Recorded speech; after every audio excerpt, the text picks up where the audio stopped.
क्योंकि धरती पर भगत नहीं बचे भाई और बहनों, ध्यान रख लेना। भगती पर भगत नहीं है, अन्यथा ये तांडव नहीं आ सकता। काल क्या चाहे कितना जोर लगा ले, अगर हम थोड़ा सा ज्ञान आधार से अगर विचार करें तो गुरुदेव भगवान ने अपने सत्संग में क्या बताया? गुरुदेव भगवान ने एक सत्संग में क्या बताया? बाइबल की एक बात बताते हुए, और क्या कहा गुरुदेव भगवान ने?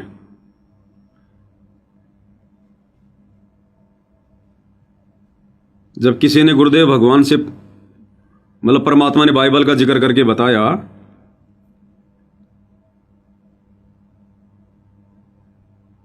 कि जहां जन से महिमा सुनूं वहां मैं गवन करंत, और वो तो नगर अमान है जहां मेरे प्यारे संत। ये विचार करना भाई और बहनों सामान्य बात नहीं है। वर्तमान में भारत की धरती पर भी संत रामपाल जी के सच्चे भगत नहीं है, अन्यथा ये पंजाब के अंदर बाढ़ नहीं आ सकती, दुनिया इतनी परेशान नहीं हो सकती।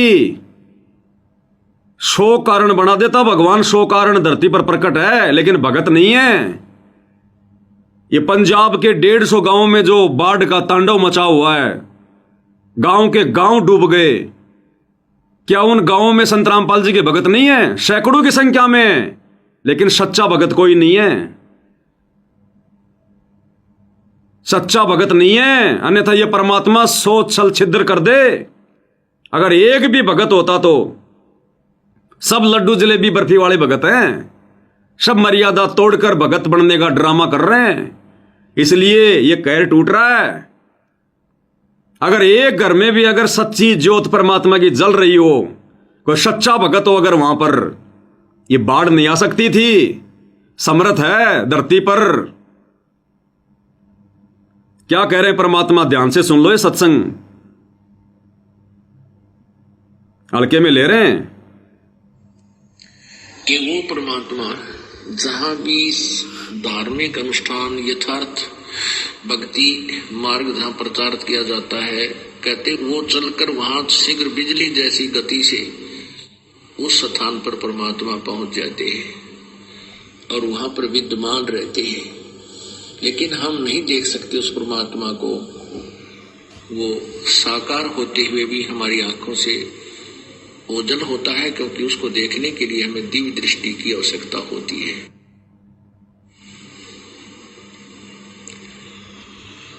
जहां जन की महिमा सुनो ताम गवन करंते, वो तो नगर अमान है जहां मेरे प्यारे संत। ध्यान से सुनना, अमन कि वहां तो वो नगर सुख से बसेगा जहां मेरे प्यारे संत हैं, भक्त हैं। वो नगर तो सुख से बसेगा जहां मेरे प्यारे भगत हैं, मेरे संत रहते हैं। तो वहां पर वो अशांति क्यों आ गई? पंजाब में 150 गांव में, वहां तो बहुत है संत रामपाल जी के भगत, एक नहीं दो नहीं सैकड़ों की संख्या में। अरे पंजाब में तो 2-2 आश्रम है, धूरी में, खमाणों में। तो जिन 150 गांवों में तांडव मचा हुआ है बाढ़ का, क्या वह संत रामपाल जी की भगत नहीं है क्या? आज के समय में तो हरियाणा पंजाब में गांव ऐसा नहीं है जहां कोई भगत ना हो।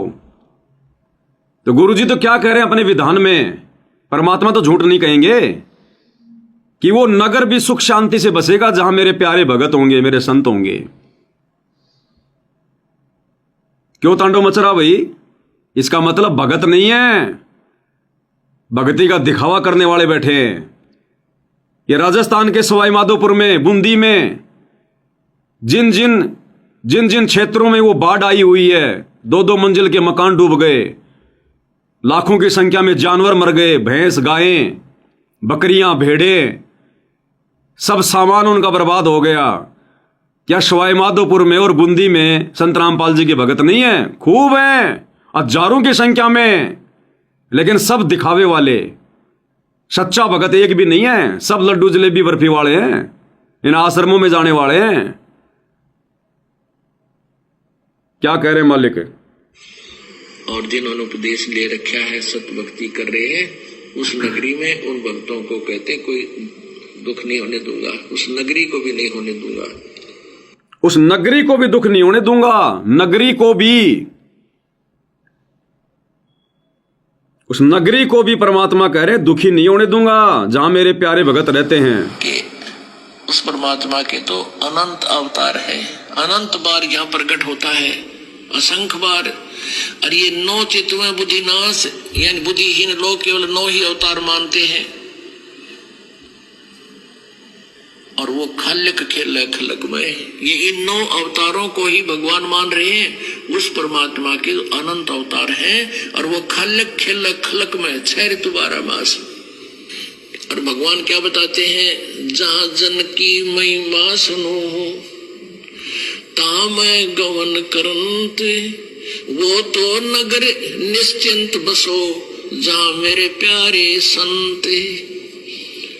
अब जो वेद बताते हैं वो परमात्मा गति करके आता है, और हमारे आध्यात्मिक यज्ञ में आता है, आध्यात्मिक अनुष्ठानों में भी वो गुप्त रूप में रहता है और अच्छी आत्माओं को आकर मिलता है। और वो परमात्मा स्वयं भी कहते हैं, जहां जन से महिमा सुनो, जहां मेरी महिमा चलती है, जहां मेरा ज्ञान प्रचार होता है, ता मैं गवन करंत, वहां मैं पहुंच जाता हूँ, एक पल में पहुंचूंगा। क्षण एक में जन अपने के काज, हिरण्यकशिपु जो मार दूं और नरसिंह धरनो साज। तो यहाँ परमात्मा कहते हैं, जहां जन से महिमा सुनो तहा मैं गवन करंत, वहां पहुंच जाता हूँ गति करके। और वो तो नगर निश्चिंत रहो जहां मेरे प्यारे संत, जहां मेरी प्यारी आत्मा है, कहते हैं उस नगरों को भी हानि नहीं होने दूंगा। पवित्र बाइबल में लिखा है, एक जगह कहते हैं, सुनो, एक व्यक्ति के पास भगवान पहुंच गए और उन्होंने कहा कि ऐसे ऐसे उस नगर में बहुत हाहाकार मच रही है और लोग अन्यायी हो गए हैं, उस नगर को मैं नाश करूंगा। तो उस भगत ने पूछा कि प्रभु, यदि उस नगर में आपके 10 भगत होंगे, क्या तुम फिर भी उनको नाश कर दोगे? कि नहीं, यदि मेरे 10 भक्त भी होंगे तो भी उस नगर को मैं नाश नहीं करूंगा। फिर पूछा कि वहां आपके यदि 2 भक्त होंगे तो भी नाश कर दोगे? कि नहीं, मेरा 1 भक्त भी होगा तो भी मैं उस नगर का नाश नहीं करूंगा। तो अब बताओ, अरे सतगुरु रामपाल जी, भगवान का विधान क्या कह रहा है कि जिस नगर में यदि मेरा 1 भी सच्चा भगत होगा, 1 भी, तो भी मैं उस नगर का नाश नहीं होने दूंगा। और ये गांव के गांव उजड़ गए, पंजाब में, सवाई माधोपुर में, बूंदी में, जगह जगह बाढ़ आ रही है, जबकि हजारों की संख्या में संत रामपाल जी के भगत बैठे हैं और वो भी घर छोड़ छोड़ के भाग रहे हैं। क्यों भाग रहे हैं? क्योंकि वहां सतगुरु की महिमा नहीं हो रही। क्या कह रही वाणी, क्या कह रही है? जहां जन से महिमा सुनूं वहां मैं गमन करंत, कि जो भगत मेरी महिमा करेंगे मैं तुरंत पहुंच जाऊंगा वहां, तुरंत। तो सतगुरु की महिमा तो सत्सेवक कर रहे हैं, भगवान की महिमा, कबीर की महिमा सत्सेवक कर रहे हैं। ये आश्रम वाले तो दाढ़ी मूछ वाले काल की, ये तो काल की महिमा कर रहे हैं, तो काल तांडव ही मचाएगा।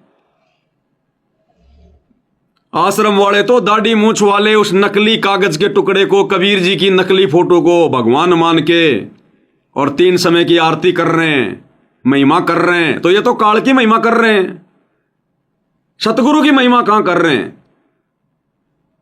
जहां जन से महिमा सुनूं वहां मैं गमन करंत, तो जहां सतगुरु की महिमा हो ही नहीं रही,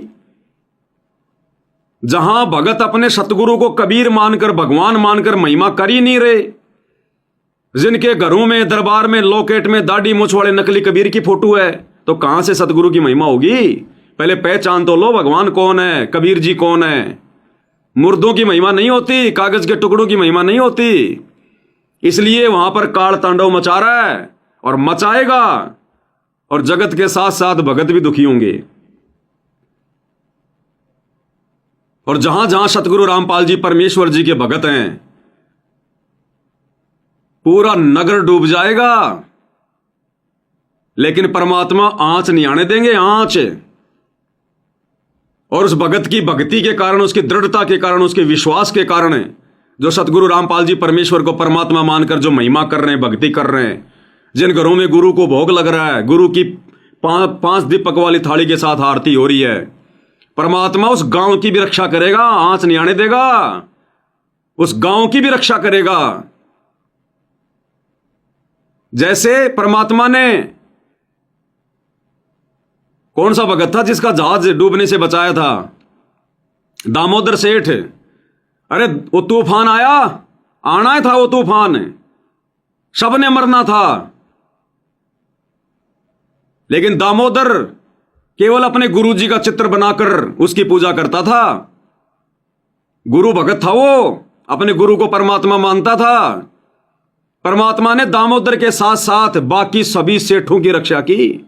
कितने परिवार उजड़ने से बचाए परमात्मा ने, उस जहाज को नहीं डूबने दिया। तो आज क्या भगवान बदल गया, या भगवान का विधान बदल गया? बदल गए भगत, दामोदर सेठ जैसे भगत नहीं रहे। दामोदर केवल अपने गुरु का चित्र हाथ से बनवाकर उसकी पूजा करता था, किसी और को भगवान नहीं मानता था।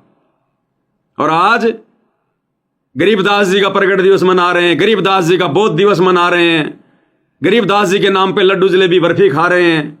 दाढ़ी मूंछ वाले कबीर का जून में प्रकट दिवस मना रहे हैं, उसको अपना बाप बना लेते हैं। दादा गुरु जी के आगे दंडोत कर रहे हैं, दरबार में दादा गुरु की फोटो रखी है, गरीबदास जी की रखी है, नकली कबीर की रखी है, पंडित चिदानंद जी की रखी है, जिनका वर्तमान में धरती पर कोई अस्तित्व नहीं है। उन भगतों की फोटोओं को, अरे पंडित चिदानंद जी भगवान थे या भगत थे? दादा गुरु जी भगवान है, भगत हैं। अरे भगतों की फोटो के आगे तुम जोत जला रहे हो, दंडोत कर रहे हो अपने घर पर, तुम भगत हो? तुम तो बाढ़ ही आएंगी।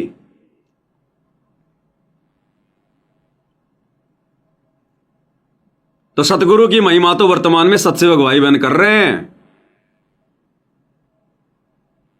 और जहां जहां परमात्मा की प्यारी आत्मा सतसेवक भाई बहन है, पूर्णतया मर्यादा में, और गुरु की महिमा कर रहे हैं, भोग लगा रहे हैं, आरती उतार रहे हैं, उनको ऐसे हालातों में घर छोड़ के जाने की जरूरत नहीं है। अगर बाढ़ आ रही है तो आने दे, अपने गुरु जी के बेड के पास में बैठ के महिमा करेंगे, शब्द गाएंगे भगवान के। मरेंगे तो मरेंगे, लेकिन अविश्वास प्रकट नहीं करेंगे। अगर बेड लगाया तो भगवान के लिए लगाया है, और भगवान का विधान है कि जहां मेरी महिमा होती है वहां मैं प्रकट हो जाता हूं। तो ऐसी कोई नौबत भी आ गई तो गुरु जी के चरणों में बैठ के सुमरण करेंगे, गुरु जी के चरणों में बैठकर अपनी महिमा करेंगे, शब्द गाएंगे, और शब्द गाएंगे, महिमा करेंगे तो भगवान को आना पड़ेगा। और भगवान आ गया तो फिर अपने बच्चों को मरने देगा क्या, डूबने देगा क्या? कहे कबीर सुनो वे शादो मैं तो हूं विश्वास में। अरे जब पीपाजी और सीता छलांग मार गए उस दरिया में, द्वारिका देखने गए थे विश्वास करके, समुद्र में छलांग मार गए दोनों, मरने दिया भगवान ने। और 7 दिन बाद में जब वापस आए तो गांव वाले बोले तुम तो डूब गए थे। तो उन्होंने कहा कि डूबते वो हैं जो भक्ति नहीं करते, डूबते वो हैं, मरते वो हैं जो अपने भगवान पर विश्वास नहीं करते। भगत कभी मरा नहीं करते, डूबा नहीं करते। और गुरुजी क्या कह रहे हैं?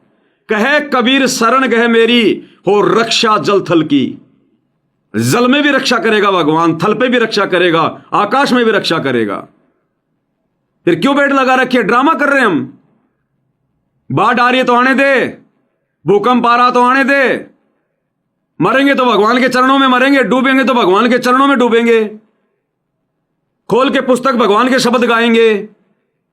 परमात्मा का विधान नहीं टूट सकता कि जहां जन से महिमा सुनूं वहां मैं गमन करंत। अपनी आरती करने लग जाएंगे, आने दे भाई बाढ़ आने दे, डूबेंगे तो डूबेंगे। यहां तक भी आ जाए तो भी नहीं जाना, तो भी नहीं छोड़ना। फिर भगवान का काम है, फिर आगे का विश्वास किया तो फिर पूरा ही करेंगे। फिर परमात्मा देखेगा फिर आगे। अरे मीरा जहर पी गई, मरी थी क्या? तो बाढ़ आना, भूकंप आना, जहर खाना, ये सब चीजें वही हैं। दामोदर का परमात्मा ने जहाज डूबने दिया क्या? ये ना सोचना विश्वास अविश्वास मत करना भाई और बहनों। ये परमात्मा कहीं से बैठकर कुछ भी कर देगा, समर्थ है। अरे जगन्नाथ के पांडे के पैर पर जब गर्मा गर्म खिचड़ी पड़ी तो परमात्मा 1400 किलोमीटर दूर बनारस में बैठे थे और परमात्मा ने अपने लोटे का जल अपने पैर के ऊपर डाला और जलन कहां समाप्त हो गई? 1200 किलोमीटर दूर जगन्नाथ के पांडे की। और जब सिकंदर ने वहां भेजे घुड़सवार, उन्होंने बताया कि भाई यहां पर कबीर जी आए थे और कबीर जी ने मेरे पैर के ऊपर गंगा जल डाला। तो ये ना सोचना कि गुरुजी जेल में बैठे हैं, गुरुजी को पता नहीं है, गुरुजी कुछ नहीं कर सकते। सब कुछ गुरुजी कर रहे हैं। बाढ़ नहीं आनी होगी तो भी गुरुजी बाढ़ ले आएंगे हमारी परीक्षा के लिए। अरे गुरुजी ने हमें कथा सुनाई कि परमात्मा का एक भगत था पूर्व जन्म का।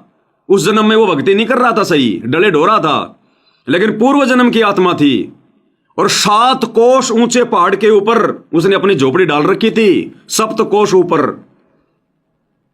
और उसकी आदत थी रोजाना उठते ही हाथ मुंह धो के, वहां पर एक तालाब था, बरसात के दिनों में पानी से भर जाता था, हाथ मुंह धो के और परमात्मा का अपना नित्य नियम करता था। एक दिन उसकी बहुत ज्यादा तबीयत खराब हो गई, तबीयत नीचे तालाब में नहीं आ पाया। परमात्मा ने पूरे संसार को डुबो दिया। ये छोटी मोटी बाढ़ क्या है? कुछ नहीं है। कोई बांध टूट गया, कोई नदी उफान पे आ गई, 150 गांव डूब गए। उस अपने भगत के लिए परमात्मा ने पूरे संसार को जलमग्न कर दिया, पूरी पृथ्वी को। और इतनी बारिश बरसी, इतनी बारिश बरसी, वो पानी का लेवल उस पहाड़ के ऊपर चढ़ गया 7 कोस ऊपर। एक कोस में 3 या 4 किलोमीटर बताए गुरुदेव ने, 28-30 किलोमीटर ऊंचा पानी चढ़ गया। पूरा संसार डुबा दिया परमात्मा ने एक भगत के लिए। ये कथा सुनिए ना अपने गुरुदेव की मुकम्मल से।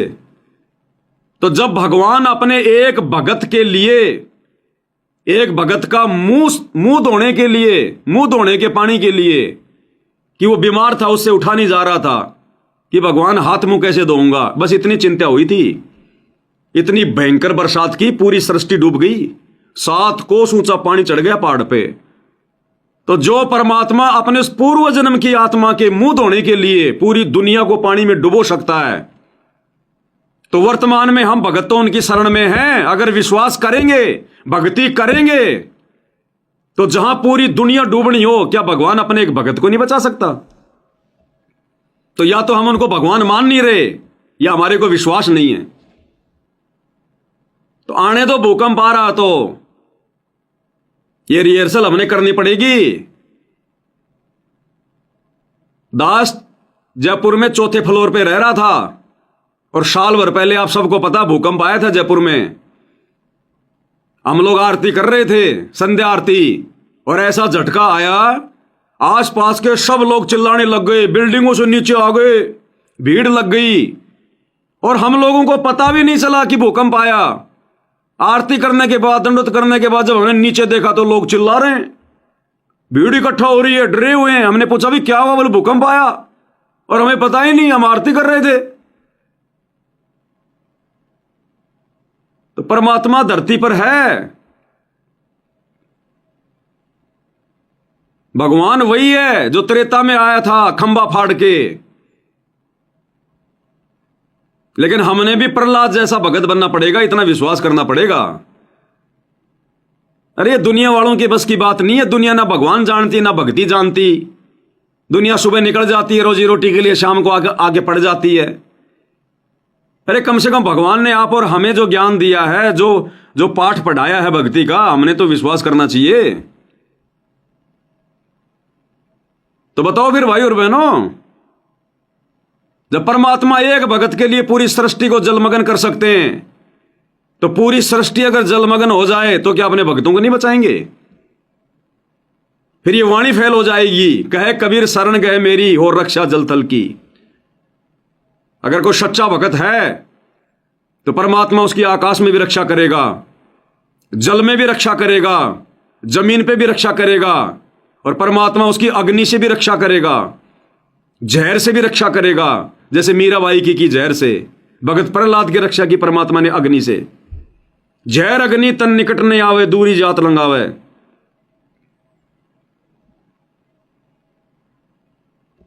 तो विश्वास की भक्ति है। हम नहीं भगेंगे दुनिया वालों की तरह। भक्ति कर रहे हैं तभी तो दुनिया देखेगी, तभी तो दुनिया की आंखें खुलेंगी, तभी तो दुनिया मानेगी कि भगत हो तो ऐसे हो।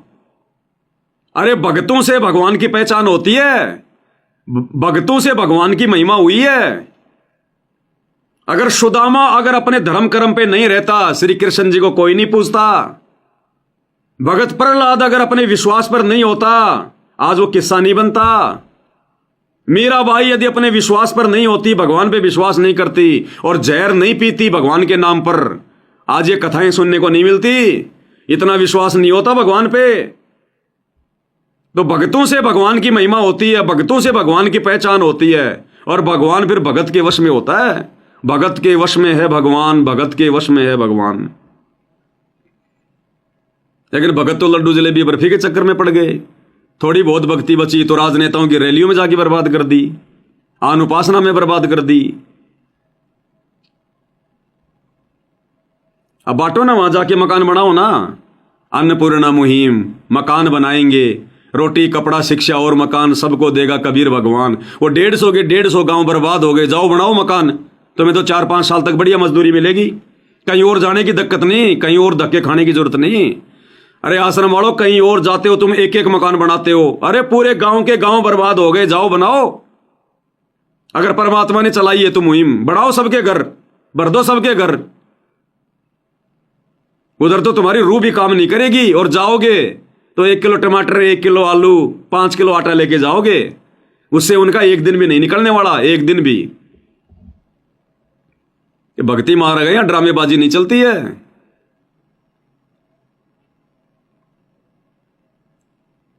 तो पंजाब में जो बाढ़ आ रही है, राजस्थान में जो बाढ़ आ रही है, हजारों भगत है संत रामपाल जी के, उनको भी छोड़ छोड़ के भागना पड़ रहा है। क्यों? फिर क्या भक्ति कर रहे हो? फिर तुम ड्रामे कर रहे हो क्या?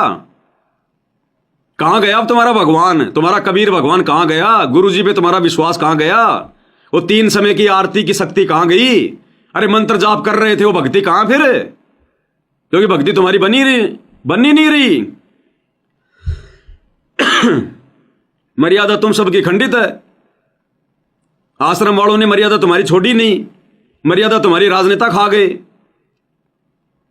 आन उपासना करवा दी गई, परशुराम की जयंती में ले जाकर, नकली कबीर जी की जयंती मनवाकर सिरसा में, अयोध्या में आन उपासना को बढ़ावा देने के लिए भंडारा लगाकर। तो तुम्हारे पास में ना हिम्मत है, ना विश्वास है, कुछ नहीं है। तो आने वाले समय में ये भगत भी गांव छोड़ छोड़ भगेंगे, भगत भी अपने मकान छोड़ छोड़ भगेंगे। मकान छोड़ छोड़ के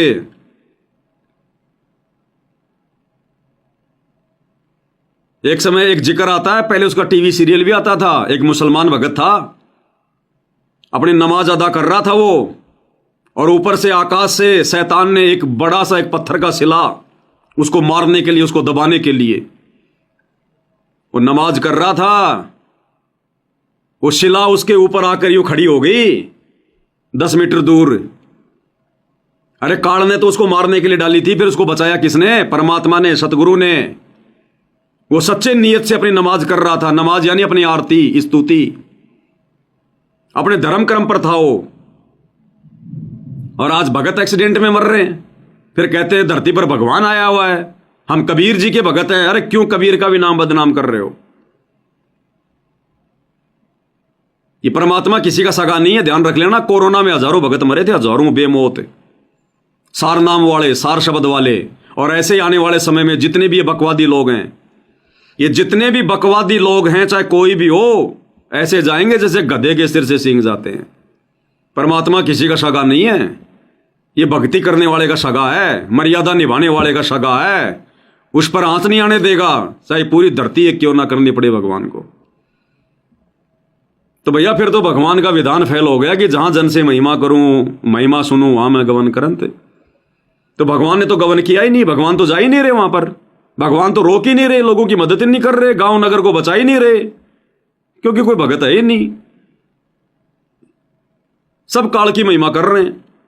सतगुरु को कोई परमात्मा मान ही नहीं रहा, कोई कबीर मान ही नहीं रहा, घर में 5-5 फोटोएं रखी हैं, मर्यादा तोड़कर चल रहे हैं। तो सतगुरु क्या करेगा? सतगुरु अपने एग्रीमेंट का पक्का, अपने विधान का पक्का। इसके विधान पे चल के देखो, ट्रेन लोहे की पटड़ियों पे चलती है, उसको खेत में चलाओगे वो 20 मीटर भी नहीं चलेगी, 20 मीटर भी। तो सतगुरु के विधान में आओ, रहो अपने धर्म कर्म पर अडिग, रखो विश्वास अपने भगवान पर। अरे मरना दुनिया ने है, विश्वास तोड़ के क्यों मरे? मरना होगा तो वैसे भी मरेंगे, अगर मौत ही आ रखी है तो वैसे भी मरेंगे। तो क्यों ना सतगुरु के चरणों में पड़ो, बचाएगा तो सतगुरु बचाएगा। हम नहीं भगेंगे बाढ़ में, भूकंप में, किसी बीमारी में, कोई युद्ध हो रहा है, घर युद्ध हो रहा है, बम छूट रहे हैं, गोले छूट रहे हैं, हम नहीं भगेंगे अपना घर छोड़कर। अगर कोई पकड़ कर ही हमारे को कहीं दूर फेंक दे तो बात अलग है, हम अपनी तरफ से अपने भगवान का दरबार छोड़ के नहीं जाएंगे। फिर क्यों लगाया भगवान का दरबार? अगर हमारे को विश्वास नहीं है तो भगवान को छोड़ के जाओगे? जो बचाने वाला है, जो हम कह रहे हैं कि हमने भगवान को घर पर विराजमान कर लिया, हमारे गुरुजी शब्द रूप में हमारे साथ में हमारे घर पर हैं, बेड लगाया है तो भगवान आएगा, आता है। जहां जन से महिमा सुनूं वहां मैं गवन करंत, ये भगवान की वाणी है, अमर वाणी, फैल नहीं हो सकती। तो जब भी ऐसी कोई आपत्ति आवे, लग जाओ भगवान की महिमा करने, और मर्यादा में हो तो परमात्मा आएगा और भगवान आ जाएगा। तो काल तो फिर 100 मीटर दूर रहता है, 100 कोस दूर। फिर कैसे आपत्ति आ जाएगी? कैसे भगत प्राकृतिक आपदाओं में जो है बल्कि मर जाएगा? मतलब ही नहीं है।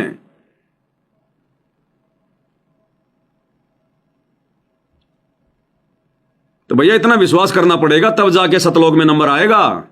नहीं तो कल को शरीर छोड़ने के बाद त्रिकुटी पे जाएंगे, रास्ते में वो यम के दूत आएंगे, फिर भाग लेंगे हम तो वहां से। अरे भाग लेंगे हम तो फिर कि भागो भागो यम के दूत आ गए। तो ये रिहर्सल चल रही है भाई, रिहर्सल। दुनिया भागे तो भागे, दुनिया मरे तो मरे। हमने अपनी सुरती, अपना ध्यान, जब दामोदर सेठ ने देखा कि तूफान बहुत भयंकर है और परमात्मा से प्रार्थना करके बेहोश होके गिर गया कि आज तो बचाव का कोई रास्ता ही नहीं है, इतना भयंकर तूफान है। परमात्मा को याद करके कि परमात्मा तेरे भरोसे हूं, तेरे नाम पे हूं, और परमात्मा ने ऐसे शांत कर दिया। उस दामोदर सेठ के कारण पूरा नगर बच गया, क्योंकि बाकी सेठ भी तो थे बाल बच्चे के साथ में। वो गांव भी जो है बल्कि बर्बाद होने से बचा लिया परमात्मा ने, एक भगत के विश्वास को देखकर। तब जाके सब लोगों ने नाम लिया। तो ऐसे ही आने वाली इन प्राकृतिक आपदाओं में जब हम भगत विश्वास करेंगे अपने भगवान पर, मर्यादा में रहेंगे। और ये रिहर्सल शुरू कर दो भाई, अपना सुमरन मत छोड़ो, जैसे भी मर्यादा मत टूटने दो अपनी बिल्कुल भी, नहीं तो विश्वास नहीं बनेगा। अगर ट्यूब में पंचर है, चाहे कितनी हवा भरते रहो, वो नहीं रुकेगी, प्रेशर नहीं बनेगा। अगर मर्यादा तोड़ोगे, मर्यादा में नहीं रहोगे, कितनी भक्ति कर लो, कितना विश्वास करके बैठ जाना, परमात्मा निकट नहीं आएगा। कोई पिछले संस्कार से बचा लिया तो बचा लिया, बाकी वर्तमान भक्ति से नहीं बचाएगा। तो अब मर्यादा मत टूटने दो भाई, बिल्कुल भी। पूरी तरह से अपने गुरुदेव भगवान पर आश्रित हो जाओ।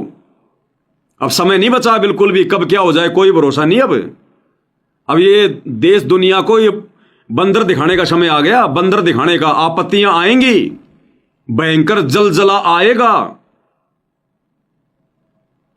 जब तक दुनिया की आंखें नहीं खुलेंगी कि धरती पर ये कोई रामकृष्ण भगवान नहीं है, कोई ये जो है ये अल्लाह मौला, ये कोई जो है भगवान नहीं है, ना गुरुद्वारे में भगवान है, ना मंदिर में भगवान है, ना चर्च में, ना मस्जिद में। वो करतार साहिब गुरुद्वारा पंजाब में पूरा का पूरा पानी में डूब गया। कहां है गुरु साहिब? जो अपना घर नहीं बचा पाया तुम्हारा कहां से बचा देगा? ये मंदिर के मंदिर डूब गए, जो भगवान अपना मंदिर नहीं बचा पाया तुम्हारा कहां से बचा देगा? और अपने सत्सेवक बच्चों के घर बचाएगा भगवान, आपत्ति भी नहीं आने देगा आसपास भी। गांव की रक्षा करेगा परमात्मा, तभी तो भगवान की महिमा होगी, तभी तो दुनिया जानेगी कि हाय इनके गुरुजी कौन है। असली भगवान तो ये बैठा है, हम तो हम तो उन पत्थरों में भगवान ढूंढ रहे थे, तब दुनिया की आंखें खुलेंगी। लेकिन उसके लिए भगत चाहिए, भगत। अब भगत पड़ गए लड्डू जलेबी के चक्कर में, भगत धक्के खा रहे हैं राजनेताओं की रैलियों में, भगत बना रहे स्टेडियम, भगत बैठे हैं गुंडों की सीबीआई जांच में, भगत कर रहे हैं आरक्षणबाजी। तो भगवान क्या करेगा भैया? मरो फिर। जब हम भगवान के नहीं बन रहे तो भगवान हमारा क्यों बनेगा?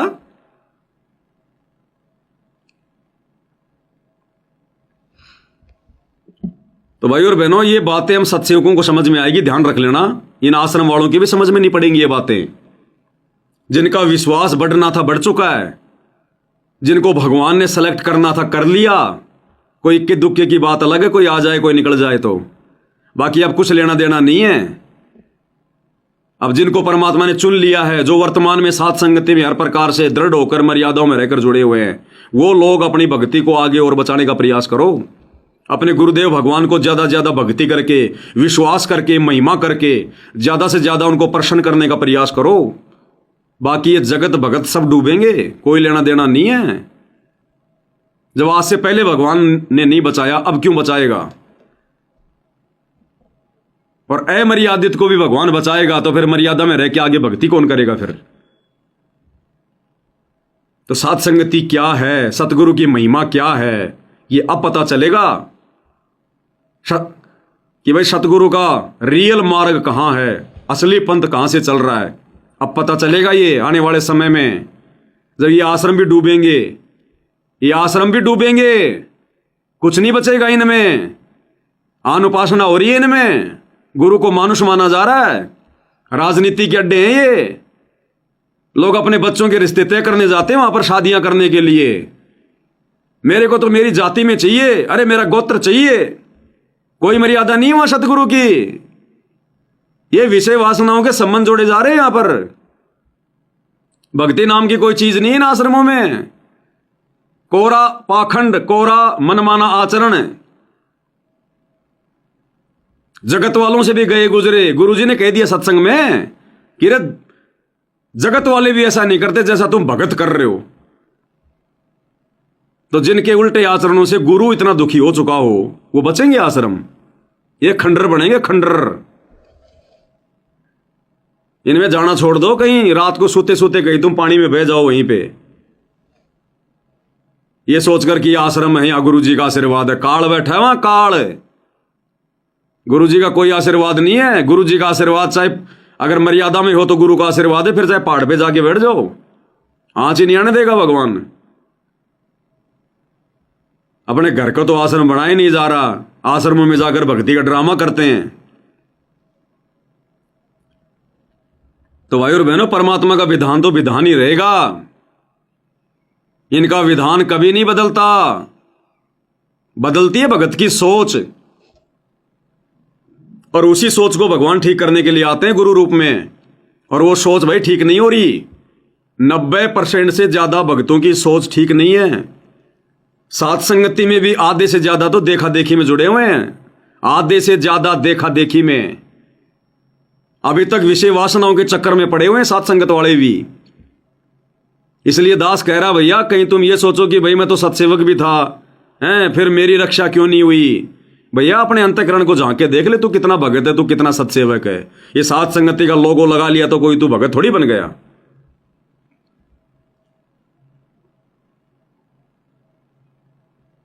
भगत बनना पड़ेगा। मेरे कहने से, मेरे द्वारा दिए गए लोगों को लगाने से तुम भगत नहीं बन जाओगे कि हम तो पवन दास के लाइव वीडियो देख रहे हैं, हम तो भगत बन गए। गुरु जी को भोग लगा रहे हैं, मैंने थाली मंगवा ली है, मैं गुरु जी को चवर कर रहा हूं। भैया पवन दास के माध्यम से तो परमात्मा ने भक्ति की सामग्री पहुंचाई है। मैं निर्णय करने वाला नहीं कि तुम भगत हो कि नहीं हो। ये निर्णय तो परमात्मा करेगा, वो अंतर्यामी। तुम अंदर से कितने भगत हो। बाहर से चाहे कितना ढोंग करो, कितना दिखावा करो, बाहर की भक्ति क्रिया भी उसी समय काम करेगी जब अंदर से भगत बनेंगे। अंदर से भगत है नहीं, बाहर चाहे तुम आरती उतारते रहो, डूबोगे, नहीं बचाएगा ये भगवान। ये कोई भेदभाव नहीं करता भगवान। साथ संगति या फिर ये आश्रम नहीं देखता भगवान। तो मर्यादा देखेगा और भक्ति भाव देखेगा, विश्वास देखेगा। तेरे पास में कौन सा नाम है भगवान ये नहीं देखेगा। अगर संकल्प लेकर भी यदि तू दृढ़ भगत है, विश्वास है, तो परमात्मा आंच भी नहीं आने देगा। और सारनाम लेकर अगर बकवाद कर रहा है, बक्कल उतरेगा बक्कल।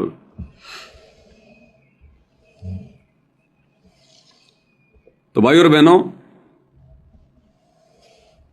गुरुदेव भगवान के आशीर्वाद से, उनकी विशेष रजा से अब आगे का समय भाई और बहनों विकट है। हम सबको पता है देश दुनिया में क्या हो रहा है। आप और हमें तो फिर भी थोड़ी ठंड है, आप और हम भक्तों को तो फिर भी शांति है, क्योंकि हम भगवान की शरण में, हमें विश्वास है।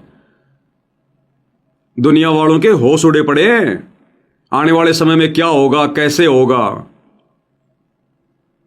कब किसका नंबर आ जाए, एक सेकंड का भरोसा नहीं। और भयंकर तांडव मचेगा, भयंकर तरीके से, नॉर्मल भी नहीं। अगर ऐसा नहीं हुआ तो आप और हमारे भी कलेजे नहीं लेंगे। अभी तक गुरुजी ने केवल थ्योरी पढ़ाई है, प्रैक्टिकल बाकी है। अभी गुरुजी ने हमारे को केवल थ्योरी पढ़ाई है कि काल का लोक कितना गंदा है, एक सेकंड में यहां पर क्या हो जाए, बाढ़ आ जाए, भूकंप आ जाए, युद्ध हो जाए, गृह युद्ध हो जाए, लाशों के ढेर लग जाएं, अकाल पड़ जाए। अभी तक गुरुजी ने केवल थ्योरी पढ़ाई है। अब प्रैक्टिकल होगा जो जो बोला है वो। और जब प्रैक्टिकल होगा, अब ये पंजाब में देखा आपने, लोग अपने जानवरों को भी नहीं खोल पाए, भैंसे खूंटों से बंदी बंदी मरी पड़ी हैं, पानी में तैर रही थी बंदी बंदी। और आने वाले समय में ये इंसान ऐसे पानी में तैरेंगे, लाशें, कोई जलाने वाला नहीं मिलेगा। जैसे 56 करोड़ यादव दुर्वासा ऋषि के श्राप के कारण आपस में झगड़ झगड़ के मर गए थे। महाभारत के युद्ध में करोड़ों आदमी मर गए, उन लाशों का अंतिम संस्कार करने वाला कोई नहीं बचा था, जानवरों ने खाई थी। वो हाल होगा आने वाले समय में, 2 से 3 वर्षों में। और कब हो जाए कोई भरोसा नहीं। तब हम भक्तों का भी कलेजा फटेगा कि अभी तक तो गुरुजी ने जो बताया बिल्कुल सत्य हो रहा, भाई बिल्कुल सच हो रहा है। जैसे गुरुदेव भगवान कहते हैं, बच्चों, अगर मैं अपने मुंह से कहता कि कबीर भगवान है, कबीर भगवान है, और तुम्हारे को वेदों में से प्रमाण ना दिखाता, तुम कभी भी मेरी बात नहीं मानते। मैंने प्रमाण दिखाए तब जाके तुम्हें यकीन हुआ कि कबीर इज गॉड, क्या भक्ति है क्या नहीं है। तो इसी प्रकार अभी तक गुरुजी ने केवल बताया है कि पहले अकाल पड़ा था 1720 में, ऐसे ऐसे भुखमरी आई थी, ऐसे ऐसे युद्ध हुए थे, ऐसे ऐसे भूकंप आए थे, ऐसे ऐसे महामारी आई थी। अभी तक गुरुजी ने बताया है। अब प्रैक्टिकल का समय है, अब आगे 2 से 3 साल में युग परिवर्तन। तब हमारा कलेजा हिलेगा कि ये लोक रहने का नहीं है, वास्तव में यहां से तो निकलो। अभी तक तो हम खाली देखा देखी कह रहे हैं कि ये गंदा लोक है, गंदा लोक है, ये रहने का लोक नहीं है। अब आंखों के सामने जब देखेंगे ना, जो जय गुरुदेव ने भविष्यवाणी की है कि 12-12 कोष पर दीपक जला हुआ दिखाई देगा, 12-12 कोष पर दीपक जला हुआ दिखाई देगा, यानी इतना गैप हो जाएगा, आदमी ढूंढने से मिलेगा। और भविष्य मालिका क्या कह रही है, पूरे संसार की जनसंख्या 64 करोड़ रह जाएगी, अकेले भारत में 34 करोड़ बचेंगे, 150 करोड़ में से 34 करोड़ ये आने वाले विनाशकारी समय में। तो 12-12 कोष पर दीपक जलते हुए दिखाई देंगे, लाशों को कोई जलाने वाला नहीं मिलेगा। 1720 के अकाल में परमात्मा ने क्या बताया, उस समय तो गरीबदास जी भी थे धरती पर। अरे 1717 में तो गरीबदास जी आ गए थे, और 1720 में पड़ा था वो अकाल 1 साल का, जिसमें परमात्मा कहते हैं सहजादे मांगत फिरे दिल्ली की उमराव, और जिन रोटी पाई नहीं जो खाते थे नान पुलाव। और रोटी साटे बिक गए, लोगों ने अपने बेटा बेटी भी जमल की बेच दिए, अपने छोटे छोटे बच्चों को बेच दिया था रोटी के लिए। तो वो परमात्मा दिखाएगा बंदर दुनिया को, ऐसे जेल में बैठे हुए उस परम संत को कोई भगवान नहीं मानने वाला, जब उनके भगत ही नहीं मान रहे इतना ज्ञान लेने के बाद, फिर भी उसी कागज के टुकड़े नकली कबीर को पूज रहे हैं। मजाक बना दिया इन्होंने भक्ति का, भगवान के संघर्ष का इन्हें कोई फर्क ही नहीं है। आ रहे हैं, जा रहे हैं, लड्डू जलेबी खा रहे हैं, लेटरिन पानी कर रहे हैं, भाड़ में जाओ भक्ति और मर्यादा। तो भाई ये प्रैक्टिकल का समय अब आगे, और उस प्रैक्टिकल के समय में भाई वही बचेगा जो भगत है। और भगत कौन है, क्या होता है, परमात्मा ने सारे उसके लक्षण बता रखे हैं। तो मेरी तो सभी भाई बहनों से विनती है, निवेदन है, ये दुनियादारी को तो छोड़ दो। ये दुनिया वाले क्या कमेंट्स कर रहे हैं, क्या बोल रहे हैं, ये नहीं समझने वाले। ये ऐसे बहेंगे, ये भाड़े के भाव में जाएंगे, इनका कोई लेना देना नहीं है। इनके जैसे तो रोज मर रहे हैं, लाखों मर रहे हैं, रोज मर रहे हैं। भगवान धरती पर रोज मर रही है दुनिया, तो ऐसे जाएंगे। इनके संस्कार नहीं है भक्ति करने के अभी। लेकिन जिनको भगवान ने भगत बना दिया, कम से कम वो तो आंखें खोलो, हम किस रास्ते पर जा रहे हैं। हमसे भक्ति करवाने के लिए, हमें भगत बनाने के लिए, हमें शतलोक ले जाने के लिए परमात्मा दिन रात संघर्ष कर रहा है, जेल में बैठा है, दुनिया की गाली खा रहा है, और हम बेवजह राजनेताओं की रैलियों में जाकर और जो बल्कि मजाक बना रहे हैं भगवान का। कौन से दिन शिक्षा दी थी भगवान ने राजनीति करने की, रैलियों में जाने की? आश्रम वालों ने कह दिया, हम पीछे पीछे दौड़ लिए। कोऑर्डिनेटर ने कह दिया, पीछे पीछे दौड़ लिए। परशुराम की जयंती में चले गए। क्यों भाई? आन उपासना नहीं हो? समाधि पूजना आन उपासना नहीं है क्या? गुरुजी मना नहीं करते? तो पैरावर में क्या है? परशुराम जी की समाधि है, क्यों गए तुम वहां पर? आन उपासना में सहयोग हो गया ना। तुम्हारे खुद के आश्रमों में कबीर प्रकट दिवस जो है मनाया जा रहा था, और तुम्हारे को हरियाणा रोडवेज की बसों में बैठाकर हरियाणा के सिरसा में, जहां नकली कबीर पंथी कबीर जी को जन्म लिया हुआ मानकर कबीर जयंती मना रहे थे, और तुम वहां पहुंच गए। तो तुम ड्रामे करने जाते हो इन आश्रमों में, ड्रामे करने। अगर कबीर जी का प्रकट दिवस मनाने गए थे तो वहीं रहते, प्रकट दिवस मनाते। फिर सिरसा में क्यों गए कबीर जी की जयंती मनाने? ये पाखंड कर रहे हो तुम, जानबूझ के ड्रामे कर रहे हो, जानबूझ के।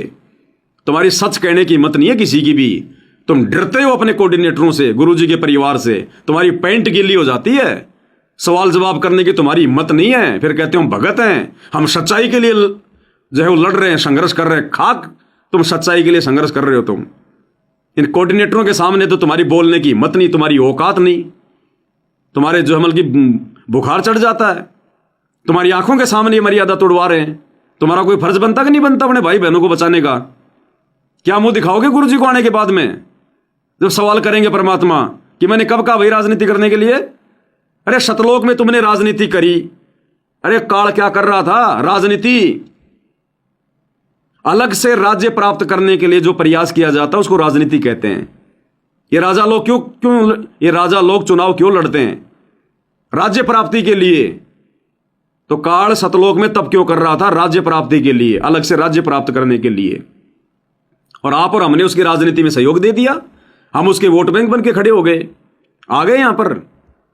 और अब फिर तुम वही गलती कर रहे हो। ये राजनेता अपने राज्य प्राप्ति के लिए अपना चुनाव लड़ रहे हैं, और तुम गुरुजी के परिवार के कहने पर उनके वोट बैंक बन रहे हो। वही गलती। अरे उस गलती की सजा देख लो कितनी भयंकर भोग रहे हैं, और फिर से वही गलती कर रहे हो। भगवान समझा रहा है बार बार कि हमारा राजनीति से कोई लेना देना नहीं है। राजनीति का हमारा 36 का आंकड़ा है। तो तुम किसकी बात मान रहे हो? ना सतलोक में भगवान की बात मानी, और ना तुम यहां भगवान की बात मान रहे। शतलोक में भी तुम भगवान के बेटे के चक्कर में आ गए, काल के चक्कर में, और यहां भी तुम भगवान के बेटों के चक्कर में आ रहे हो, गुरुजी के परिवार के चक्कर में आ रहे हो। तो मरोगे फिर। क्या करेगा परमात्मा? तो भैया सीधी सी बात है, ये पवन दास के द्वारा वीडियो बनाना, साध संगतियां शुरू करवाना, केवल भक्तों को समझाने के लिए परमात्मा ने प्रयत्न करवाया है। केवल भक्तों की आंखें खोलने के लिए, भक्तों को समझाने के लिए, भगत बनाने के लिए। तुम ये ना सोचना कि हम तो भगत बन गए, बस पवन दास के सारे वीडियो देखते हैं हम तो भगत बन गए। अरे भक्ति सामग्री मंगवा ली हमने पवन दास से, बस भगत बन गए। वो परमात्मा डिसाइड करेगा। जिस प्रकार टीचर बच्चे को साल भर तक पढ़ाता है, और जब एग्जाम होता है ना, वो कॉपियां टीचर जांच नहीं करता, वो कॉपियां कहीं बाहर जाती है, कोई और ही चेक करता है। वो टीचर के हाथ में नहीं है फेल पास सुनाना। तो इस पवन दास के हाथ में नहीं है कि कौन कितना भगत है क्या नहीं है। ये कॉपियां सतगुरुदेव भगवान के पास जा रही है हमारी रोज। वो डिसाइड करके भेजेंगे कि कौन कितना भगत है, कौन बचेगा और कौन मरेगा। वो फिर आने वाले समय में पता चलेगा। तो छटनी होगी भयंकर। तुम्हारे भगत भी जाएंगे जैसे गधे के सिर से सींग जा रहे हैं। जब वर्तमान में मर रहे हैं, ऐसा कोई विशेष कोई आपत्ति भी नहीं है। कोई एक्सीडेंट में मर रहा है, कोई जहर खा के मर रहा है, आश्रमों में सेवा करते करते ट्रैक्टर के नीचे दब के मर रहे हैं, तो भगवान साथ में है क्या? कोरोना में हजारों मर गए, इन आश्रमों में आते जाते समय मर रहे एक्सीडेंट में, है क्या गुरुजी साथ में? तो आने वाला जब विनाशकारी समय शुरू होगा तब क्या होगा? ये सारी लड्डू जलेबी बर्फी निकाल लेगा काल, सारी की सारी। तो भाई और बहनों, दास का तो समझाने का ही फर्ज बनता है, इससे ज्यादा कुछ नहीं भाई। अपनी भक्ति प्रथम है। ये दास भी अगर 2-2 3-3 घंटे लाइव आ रहा है ना, तो जितनी देर लाइव आता हूं ना, परमात्मा उतनी देर दिन में सुमरण करवाते हैं। परमात्मा उतना ही सुमरण करवाते हैं। अगर 2 घंटे लाइव आता हूं तो समझ लेना पवन दास दिन में 2 घंटे तो बिल्कुल बैठ के परमात्मा का ध्यान लगा के सुमरण करता है। बाकी चलते फिरते अलग है। और तो हमने करना है क्या है, काम करो तो भी, घूमो फिरो तो भी। लेकिन ये पवन दास अगर जिस दिन 3 घंटे लाइव आ गया तो समझ लेना उस दिन 3 घंटे परमात्मा ने मेरा सुमरण करवाया। जिस दिन 1 घंटे लाइव आया तो समझ लेना उस दिन मेरा 1 घंटे सुमरण हुआ है। तीनों समय की आरती का समय अलग है। सुमरण का प्रथम नाम और शतनाम दोनों का। ऐसे ही भगवान नहीं देता ये बोलने की क्षमता, ये बुद्धि वगैरह ऐसे नहीं देता परमात्मा। ऐसे तो मेरे जैसे लाखों भरे संगत में, मैं 12वीं पास आदमी कुछ नहीं है। मेरे जैसे पता नहीं कितने हैं संगत में, MA BA PhD किए हुए बैठे हैं। एक बार बोलने लग जाए तो वो रुकते नहीं है। लेकिन कुछ नहीं है, अंदर से खाली खोका है, मर्यादा में नहीं है, कोई भक्ति भाव नहीं है। सुमरण कर रहे हैं तो मर्यादा नहीं है, वो सुमरण उनका सुमरण जो है वो जमा नहीं हो रहा। तो ये ना सोचना कि बस पवन दास तो लाइव आ रहा है। जितनी देर पवन दास लाइव आता है परमात्मा उतनी देर सुमरण करवाते हैं। मैंने अपना आत्म कल्याण करना भाई, ये सेवा सावा तो बाद में है। सेवा से पार नहीं हो सकता। सेवा तो केवल एक सहयोग है। असली धन मेरा सुमरण है। तो ये ना सोचना भाई और बहनों के चक्कर में रह जाओ कि पवन दास के वीडियो देख लेंगे। जितनी देर तुम वीडियो देख रहे हो उतनी देर तुमने सुमरण भी करना पड़ेगा। मैं जितनी देर बोलता हूं उतना सुमरण भी करता हूं। तो तुम जितना वीडियो देख रहे हो 2 घंटे का 1 घंटे का, उतना ही सुमरण भी करना पड़ेगा। नहीं तो परमात्मा कहेगा उसके वीडियो तो तू 2 घंटे देख रहा था हैं, और मेरे को याद करते समय 1 घंटा। फिर तूने ज्यादा महत्व किसको दिया, उस पवन दास को या मेरे सुमरण को या मेरे को? तो ध्यान दे लेना भाई और बहनों इन बातों पे।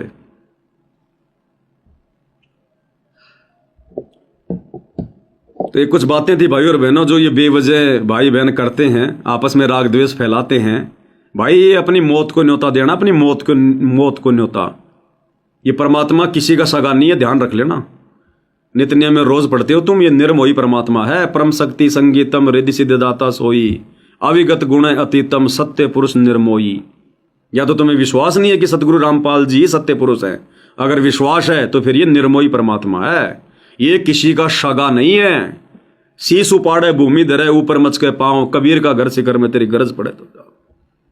ऐसे नहीं मिलेगा ये भगवान, नॉर्मल में लेने से, हल्के में लेने से। अब वो समय आ गया, खुद टूटना पसंद करो लेकिन मर्यादा मत टूटने दो। चाहे घर छूटे, चाहे जग रूठे, चाहे रूठो ये संसार हो, चाहे नौकरी छूटे। और कौन सुनेगा मेरे काल लोक में जब गुरु रूठ गया हमारा। इतना दृढ़ होना पड़ेगा वे। बिल्कुल सिर साटे की भक्ति है और कछु नहीं बात है। सिर के साटे पाइए अवगत अलखनाथ है। गरीब शीश तुम्हारा जाएगा कर सतगुरु को दान, और मेरा मेरी छोड़ दे योई गोई मैदान। अब वो समय आ गया इन वाणियों पे चलने का। ये जो नित्य नियम कर रहे हैं ना हम 10 साल से, 15 साल से, कोई 4 साल से, ये जो वाणियां जो हम लोग पढ़ रहे हैं, अब इन वाणियों के ऊपर चलने का समय आ गया। गुरु जी कहते हैं ये बातें ये कर पाड़ने की हैं, खाली ये सुनने और ये सुनाने की नहीं है। इनके ऊपर चलना पड़ेगा। एक नियम नहीं है कि नित्य नियम कर लिया बस हो गया। एक एक वाणी के ऊपर परमात्मा देखेगा तो खरा है कि नहीं है। भक्ति करे कोई सूरमा जात वर्ण कुल खोए, तो सूरमा बनना पड़ेगा। और भक्ति मार्ग में सूरमा वो है जो अपनी भक्ति को मर्यादा में रह के जो बचा लेगा, जो संघर्ष करके अपनी भक्ति को जो बचा लेगा, वो सूरमा है। ये देखा देखे का काम नहीं है। जाओगे जैसे गधे के सिर से सींग जा रहे हैं, मरोगे पानी में जानवरों की तरह बहोगे, दबोगे मकानों के नीचे जैसे दुनिया भूकंप आ रहे हैं और मर रहे हैं लोग, उन्हीं मकानों के नीचे दब रहे हैं। नहीं देखेगा ये भगवान कुछ भी। ये भक्ति देखेगा, भगत का विश्वास देखेगा, भगत के भाव देखेगा। और इस पूरी संगत में चाहे 1 करोड़ हो चाहे 2 करोड़ हो, और जितने भी सत्सेवक हैं, उन सत्सेवकों में भी भाई साहब 50% ही हैं जो अपने धर्म कर्म पर हैं। वो 50% भी जाएंगे भाड़े के भाव में। अगर नहीं संभले तो नहीं सुधरे तो अपनी गंदी आदतों को, अपनी गंदी हरकतों को समय रहते नहीं अगर तुमने छोड़ा तो। बहुत सारी शिकायतें आ रही है, कुछ बहनों के पास में व्हाट्सएप के ग्रुपों से नंबर निकाल कर रमेणी के लिए तुम फोन कर रहे हो। आराम खोरो, तुमने यही सीखा क्या? अभी भी तुम्हारे अंदर विषय वासनाओं का भूत दौड़ रहा है। भक्ति करोगे तुम? भगवान ने कितना समझा दिया, ये तो बूर के लाडू हैं, खाया वो पछताया, ना खाया वो पछताया। लेकिन आज तो हमें ज्ञान दे दिया, हम क्यों पछताएंगे फिर? अभी भी तुम्हारे अंदर वही गंदगी भरी हुई है। कौन से दिन आएगी तुम्हें फिर सद्बुद्धि?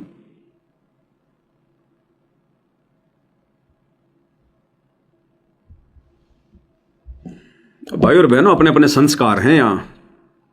दास तो एक प्रकार से मजबूरी में, क्योंकि परमात्मा ने खड़ा कर रखा है। कल को कोई ये नहीं कह सकता कि गुरुजी लास्ट समय तक भी हमें कोई समझाया, हमें किसी ने समझाया नहीं।